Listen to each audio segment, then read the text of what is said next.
Eh bien salut tout le monde et bienvenue dans cette nouvelle review comics sur Green Arrow, tome 2, La guerre des Outsiders, comics de 176 pages. Au niveau du contenu, on a les numéros 25 à 31 de la série Green Arrow, et au niveau des artistes, donc on a Jeff Lemire au scénario, Andrea Santino au dessin et à l'ancrage, Marcelo Maiolo pour la colorisation des numéros dessinés par Andrea Santino, puis on a un petit backup, le seul, dessiné par Denis Cowan. Voilà donc pour tous les artistes, où en grande partie on a Lemire et donc Sorrentino sur le tome. Il y a juste un petit backup qui va avoir en plus. Donc voilà. Bon, ceux qui suivent mes reviews kiosques savent très bien ce que je pense de la série et le début de la guerre d'Outsider. Mais donc le truc c'est que là-dedans, dans ce tome-là, on a la fin de l'Outsider War. Donc en fait il sort avant les épisodes parus en kiosque. Le dernier sorti en kiosque c'est le numéro 27 et donc dans ce tome là on a jusqu'au 31 comme je l'ai dit, donc forcément on a un peu d'avance en librairie. Et moi comme souvent j'achète aussi en librairie et en kiosque, surtout que bon voilà, pour Green Arrow j'ai vraiment voulu l'acheter parce que voilà, j'étais très impatient de lire la suite, surtout avec le numéro 27. Donc il y a une avance pour donc, la série en librairie. Globalement, franchement, je le dis d'emblée, j'ai adoré. Hein. Bon, ça, voilà, vous en doutez un peu. Comme je le dis, ceux qui suivent mes reviews savent très bien ce que je pense de la série. Le tome 1 était excellent déjà. Franchement, Lemire et Santino avaient très bien débuté ce qu'ils avaient commencé dans le tome 1. C'était excellent. Et dans ce tome 2, c'est difficile à croire, mais c'est encore mieux. Franchement, il est encore mieux ce tome-là. Quelle claque que j'ai pris avec l'Outsider War, franchement. Bon, on a un premier numéro, c'est le numéro 25, je vais aller assez vite dessus. C'est un numéro tie-in à Zero Hour qui est franchement bien, mais après comparé forcément au scénario et l'envergure etc. qu'aura la guerre des Outsiders, c'est peut-être un peu en dessous, mais le numéro reste vraiment bon. C'est donc clairement c'est le meilleur franchement des numéros qui a été fait pour l'opération Zero Hour, parce qu'il y a plusieurs séries qui ont fait des numéros Zero Hour comme ça et franchement c'est le meilleur. En plus ça nous donne l'occasion d'avoir Batman dessiné par Sorrentino, donc forcément c'est magnifique. Voilà, j'en parle pas plus. Globalement, ce numéro est sympa, enfin, il est même très bon, mais voilà quoi. Après, le seul point négatif du tome, ça serait ça en fait. Enfin, un des seuls points négatifs, je reviendrai peut-être après si on a quelques-uns, mais ça serait ça, ce serait le backup qui est franchement pas terrible en termes de dessin. Donc c'est Denis Cowan, et franchement, je trouve ça plutôt très moyen. Donc voilà, quand on passe de ça à Sorrentino, forcément. Ça fait un peu mal aux yeux on va dire, mais bon voilà, c'est le seul gros défaut du tome, ça serait ça. Mais voilà, faut bien en trouver un, j'ai envie de dire, mais en tout cas voilà pour ça, j'en parle pas plus du numéro Zero Hour, dans l'ensemble il est bon. Et donc après ce numéro Zero Hour, on a le deuxième arc majeur de la série Green Arrow, donc qui s'appelle la guerre des Outsiders. Donc les Outsiders, on en a déjà parlé hein, dans les tomes précédents etc. Qu'est-ce que c'est, qui sont les Outsiders, j'y reviens pas. Et ce qui est déjà point positif que j'aime beaucoup avec la série Green Arrow, c'est que c'est un nouvel arc, mais en fait c'est la suite du tome 1 vraiment. C'est depuis le début qu'ils sont arrivés sur la série Lemire et Santino. C'est toujours la même histoire, alors avec des actes etc. différents, forcément c'est pas non plus le même fil rouge du début du numéro 17 au numéro 31, mais l'histoire de fond est toujours la même, et ça je trouve ça franchement très fort. Et en plus de ça, dans ce tome-là, c'est pareil, il nous prépare déjà en amont, je pense, la future histoire qu'on aura droit dans le tome 3 avec quelques interludes par numéro, par-ci par-là. Voilà, et ça je trouve ça franchement très bien de la part de ces deux auteurs. C'est qu'on a vraiment une histoire du début à la fin là, qui nous est racontée, et c'est franchement très bien à ce niveau-là.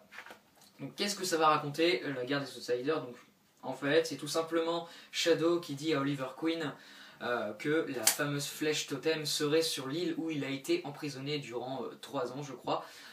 Donc là où il a appris à survivre, là où Oliver Queen est devenu l'homme qu'il est en ce moment. Et donc voilà, donc Shadow lui dit qu'il va devoir retourner sur cette île, bien évidemment. Voilà, ça va rouvrir en quelque sorte de vieilles blessures, tout ça va nous donner lieu à des flashbacks de la part de Lemire pour nous donner voilà, quelques scènes dans le passé où on voit comment Oliver Queen s'est débrouillé pour survivre, etc. Et donc ils vont y retourner pour avoir accès à la flèche verte, ce qui va se faire, sauf que tout ça va faire que les Outsiders vont déclarer la guerre tout simplement au groupe d'Oliver Queen, qui est composé d'Oliver Queen, Shadow, Fif, Naomi ou encore Magus. Donc voilà, il va déclarer la guerre à eux.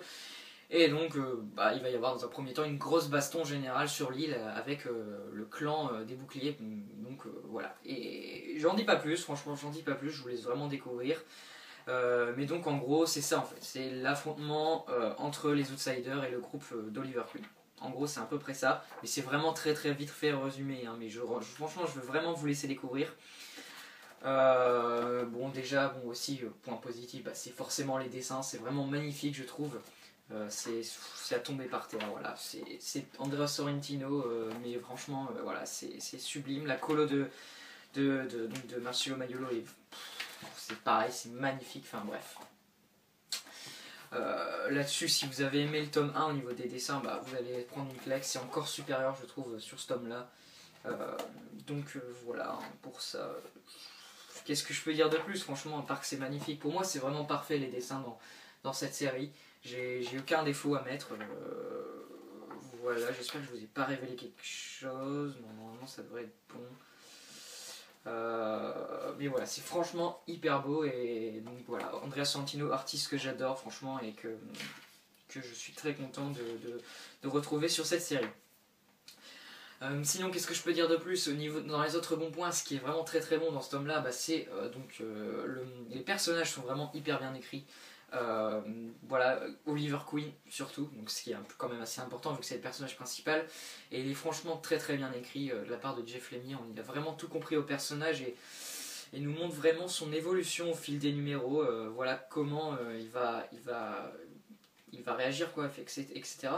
Et je trouve ça vraiment très très bien parce qu'on sent vraiment qu'il y a une espèce d'évolution dans le personnage et je trouve ça très très fort, surtout en plus quand on compare avec les flashbacks, etc. Et donc là-dessus, Lemire est vraiment très très fort. Et j'ai beaucoup aimé, la conclusion j'ai adoré personnellement, là, comment l'histoire se finit, j'ai trouvé ça très très bon.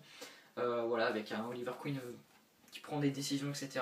que j'aime beaucoup. Enfin voilà, j'ai vraiment adoré l'écriture de Lemire sur le personnage et sur tous les autres personnages, voilà, ils sont tous très intéressants. Il y a juste, allez, on va peut-être mettre une petite déception en quelque sorte, c'est un personnage qu'on voyait dans l'ombre, etc., qui est en quelque sorte le chef des Outsiders, qui s'appelle Golgotha, je crois. Et j'en attendais pas mal en fait de ce personnage, je me disais il doit vraiment être très fort, etc. Et on va vite passer à autre chose avec ce personnage, donc j'ai été assez surpris. Mais en même temps, je me dis que c'est un mal pour un bien, vu que cet événement va ramener sur le devant de la scène un personnage que j'aime beaucoup. Donc, bon, voilà, c'est un mal pour un bien, mais c'est vrai que j'ai été un peu surpris de la façon dont le personnage va vite. Enfin, dont Jeff Lemire va vite passer à autre chose, on va dire. Mais voilà, ça reste franchement hyper bon là-dessus. L'histoire, franchement, elle est excellente. Ça va à 100 à l'heure, hein. Franchement, on s'ennuie pas du début à la fin. À chaque numéro qu'on finit, on n'a qu'une envie, c'est de lire la suite. Et là-dessus, c'est très très bon. Et en plus, voilà, j'en reparle, mais il y a franchement moi, un twist au tiers du tome qui est hyper bien foutu, très très bien amené de la part de Jeff Lemire.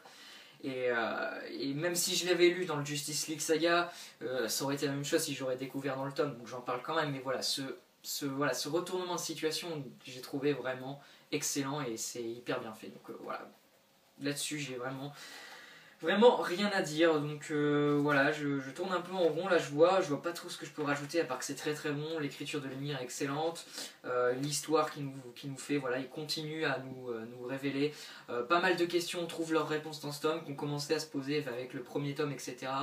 Il continue de développer tout le background qu'il avait commencé à développer tout simplement dans le premier tome, etc.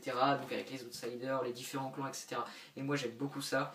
Donc voilà, et puis le tout est sublimé par les dessins d'Andrea Sorrentino qui sont juste à tomber par terre. Donc c'est vraiment du tout bon pour ce tome, je vous le conseille franchement absolument. Il faut pas passer à côté de cette série. Si vous avez toujours pas franchi le cap pour la série, si vous avez toujours pas acheté le tome 1, bah foncez, franchement foncez. Vous n'allez pas regretter l'investissement, croyez-moi, c'est une série excellente, dans le haut du panier des New 52 clairement. Voilà, c'est une série que je préfère personnellement, que j'adore suivre. Et voilà, donc franchement, achetez Green Arrow tome 2. La note que je mettrai à ce tome, ça sera un très très très bon 4,5 sur 5. Voilà, c'est encore un cran au-dessus du tome 1. Je mets la même note, mais franchement, c'est encore un peu supérieur, croyez-moi. L'Outsider War, franchement, ça dépote et c'est excellent. Et voilà, les dessins sont magnifiques, donc bref. Je vais éviter de tourner en rond, pardon.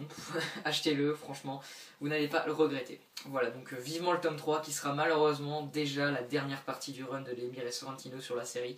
Parce qu'après le tome 3, hein, je pense que ça sera ça, hein, ils vont nous publier la fin dans le tome 3. Et ben Lemire et Sorrentino vont s'en aller de la série. Voilà, les remplaçants en plus sont pas du tout attractifs personnellement je trouve. Mais on verra bien, on va pas commencer à juger alors que c'est dans très longtemps, mais voilà, c'est triste à dire, mais bon, voilà, toutes les bonnes choses ont une fin, j'ai envie de dire, mais bon, voilà, on a encore un tome, c'est déjà ça. En tout cas, vivement le tome 3, je suis très impatient de voir la suite et fin de leur run, en tout cas. Voilà, donc j'espère que cette vidéo vous aura plu, moi en attendant, je vous dis à la prochaine pour la review comics sur le Batman Saga. D'ici là, prenez soin de vous, et à plus tout le monde!